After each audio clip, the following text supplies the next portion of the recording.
premièrement, le groupe Huawei, c'est une société chinoise, privée. Il est important de le souligner parce que plusieurs personnes mélangent chinois et gouvernement. C'est une société chinoise privée. Nous sommes leaders dans l'innovation.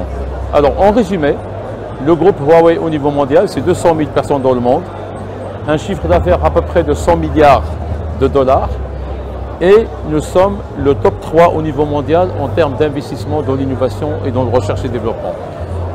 Ce qu'il faut savoir, c'est qu'au niveau du groupe Huawei, sur les 200 000 personnes qui travaillent chez Huawei, plus de 50% ils sont dédiés aux recherches et développement. C'est pour vous dire que l'ADN de la société Huawei, c'est l'innovation, les recherches et développement, ce qui fait qu'aujourd'hui, Huawei, nous sommes leaders dans plusieurs domaines, au niveau de la transformation digitale, au niveau de la connectivité, au niveau du cloud, au niveau des télécommunications. Donc ça, j'ai essayé de brosser le tableau rapidement par rapport au groupe Huawei. Bien sûr, une présence internationale très solide en Afrique, Moyen-Orient, en Europe, Amérique latine, l'Asie, etc.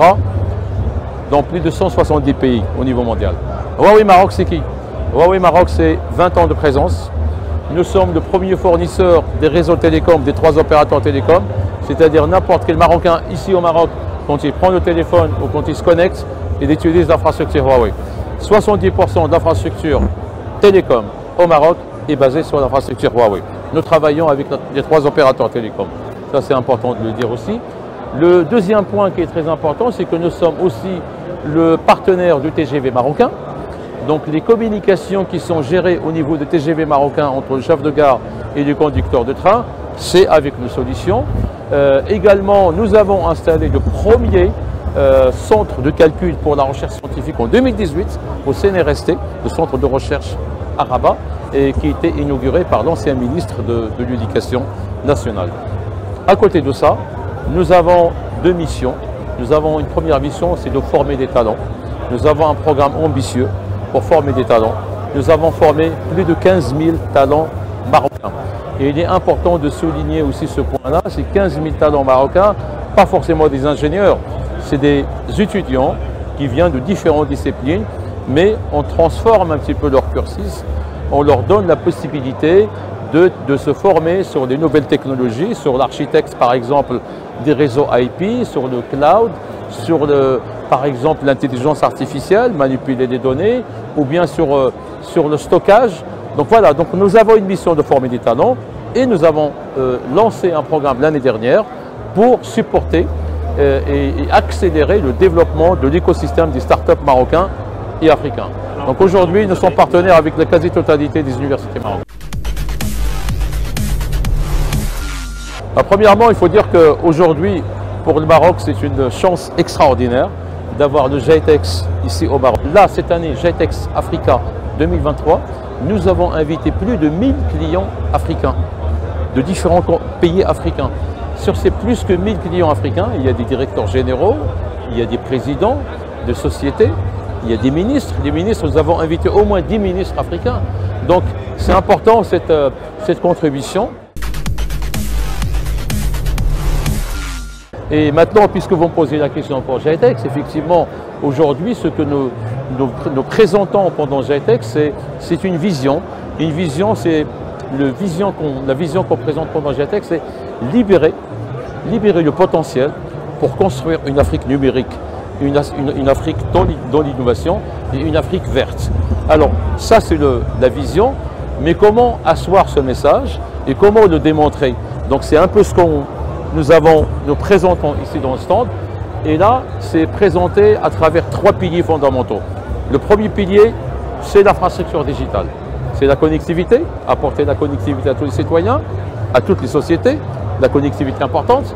C'est le cloud, le stockage des données, la sécurité, et au cœur de la gestion des données, l'intelligence artificielle, mais tout ça ne peut avoir lieu qu'avec une énergie verte. Donc nous avons des composants de l'autre côté, à côté des data centers, pour capturer l'énergie solaire et l'injecter dans l'énergie électrique et faire en sorte que le data center soit alimenté avec l'énergie solaire en termes de stockage et en termes de computing, de puissance de calcul.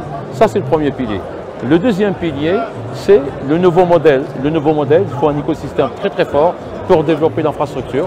C'est ce que nous faisons et c'est ce que nous avons démarré l'année dernière à travers notre programme Spark. Le troisième pilier pour supporter cette vision, c'est ce qu'on appelle New Values, une nouvelle valeur. Et cette nouvelle valeur, elle est structurée sur 3 points. Le premier point, il faut une gouvernance digitale. Ça, c'est là le premier point fondamental pour le troisième pilier. Le deuxième point, améliorer les conditions de vie des citoyens. L'éducation, Smart Education. On parle aujourd'hui de la Smart Care, on parle de la télémédecine. Donc, c'est des choses concrètes sur lesquelles nous travaillons. Et le troisième point, dans ce troisième pilier, c'est le développement de l'économie numérique qu'on démontre ici à travers des cas d'usage sur les fintech, les smart ports, le port intelligent, les mines intelligentes, la partie oil and gas, la partie électricité, la partie industrie. Et là, c'est des cas d'usage que nous avons développés. Et c'est ça qui permet de soutenir cette économie numérique et donc augmenter la part de PIB de l'économie numérique au sein des PIB de l'économie nationale et qui permet d'apporter de la richesse. Alors la spécificité de Huawei, premièrement, c'est d'apporter le service digital à tout citoyen, à toute organisation privée ou publique pour construire un monde meilleur. Comment on le fait? Aujourd'hui, on travaille avec un certain nombre de gouvernements pour les aider à transformer leur économie. Donc nous l'avons fait par exemple avec les Emirates, on travaille avec les Emirates pour faire effectivement des Emirates que ce soit aujourd'hui une économie basée sur l'innovation. On le fait aussi également en Arabie Saoudite et nous souhaitons le faire aussi au Maroc. Aujourd'hui, nous avons déjà démarré avec nos programmes pour soutenir des talents, nous formons des talents, l'écosystème et nous souhaitons aller très très loin. On a déjà des programmes aujourd'hui, si vous voulez, donc des programmes qui sont très fondamentaux comme la formation des talents d'écosystème sur lesquels nous travaillons, mais évidemment seul on ne peut pas y aller, on ne peut pas y arriver. Donc nous approchons donc le ministère de la Transition numérique, l'ADD et d'autres ministères, le ministère de l'Enseignement supérieur. Nous avons signé donc un contrat de partenariat, un MOU avec le ministère de l'Enseignement supérieur où nous sommes partenaires de la quasi-totalité des universités et on fait en sorte de former des talents de demain dans le digital. Parce qu'aujourd'hui, si on veut un Maroc digital, il faut des talents marocains qui soient formés. C'est ce que nous sommes en train de faire avec le ministère de l'Enseignement supérieur. Nous avons lancé avec l'ADD, en partenariat avec l'ADD, l'Académie Al-Raqmiyya. À travers la plateforme de l'ADD, donc les citoyens ou des étudiants, ils peuvent accéder à cette plateforme et donc ils peuvent accéder à notre contenu de formation.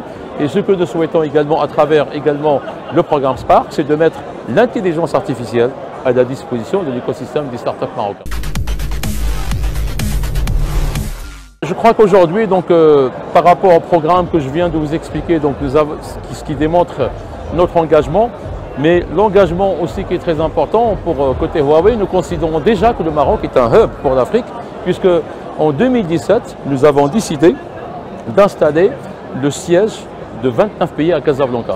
Premièrement, c'est l'infrastructure, la jeunesse, et on voit aujourd'hui à Marrakech, par rapport à cet événement GITEX, c'est une première édition, c'est quand même une réussite. Donc le Maroc, c'est le pays qui peut prendre le challenge et qui peut réussir, même si parfois il prend du retard, mais une fois qu'on prend la décision d'y aller, on y va. Aujourd'hui, regardez, nous sommes leaders sur l'énergie verte ici en Afrique, on va l'être dans le digital, dans l'économie numérique. Nous étions déjà leaders dans les télécoms il y a 20 ans, avec le développement de Maroc Télécom, avec ses 11 filiales en Afrique, et aujourd'hui, donc je suis confiant effectivement par rapport au développement du Maroc et on regarde cette réussite de GITEX Africa, c'est quelque chose de très bénéfique pour le Maroc. Aujourd'hui, je regarde le potentiel de notre développement, nous sommes là depuis 20 ans, nous avons fait un développement extraordinaire. Personne n'aurait imaginé qu'il y a 20 ans, nous aurons pratiquement presque 70% des parts de marché sur le réseau télécom ici au Maroc. Donc que ce soit dans le fixe, dans le mobile, on travaille avec les opérateurs télécoms. Aujourd'hui, nous ne travaillons pas uniquement avec les opérateurs télécoms, on travaille avec les banques, on travaille avec le secteur d'industrie, on travaille dans plusieurs secteurs. Donc oui, c'est une terre d'opportunités. Il y a beaucoup de jeunes talents qu'il faut aider. Et aujourd'hui, il y a aussi de plus en plus de startups. Moi, il n'y a pas longtemps, j'étais à Agadir, j'ai rencontré plus de 70 startups. Donc ces personnes, ils sont soif d'apprendre et d'avancer, mais il faut les accompagner. Nous avons une mission aujourd'hui, c'est aussi aller dans les régions. Donc nous avons travaillé à Rabat, à Casablanca, Maintenant, je souhaite qu'on aille à Gadir, à Fès, dans l'oriental, aller rencontrer ces jeunes, former des talents et puis voir des bonnes start-up de demain qui vont développer cette économie marocaine. Les opportunités sont offertes, mais il faut les créer aussi et il faut aller sur le terrain. Donc c'est ce que nous sommes, c'est ce que nous sommes en train de faire. Donc aussi, nous anticipons sur un certain nombre de choses que nous, on voit qui sont bénéfiques pour le Maroc. Aujourd'hui, nous essayons par exemple sur la partie digital économie, nous avons montré quelques cas d'usage pour un certain nombre d'industries. Par exemple, là, l'industrie 4.0 n'est pas là, parce que là, on vise le côté africain, mais pour le Maroc, il y a le côté industrie, donc il faudrait aussi développer cette industrie 4.0. Et pourquoi pas demain, on peut aller développer une start-up qui va peut-être développer le logiciel, l'ERP pour l'industrie 4.0, l'ERP marocain.